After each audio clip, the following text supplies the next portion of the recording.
You ask Tiger to solve. This deals with linear equations with one unknown. The final result is p equals 130.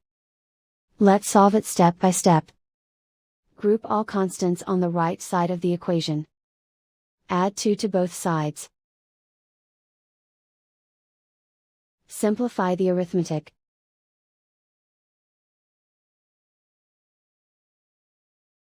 Isolate the p. Multiply both sides by 13. Group like terms. Multiply the coefficients. Simplify the fraction. Simplify the arithmetic. And so the final result is p equals 130.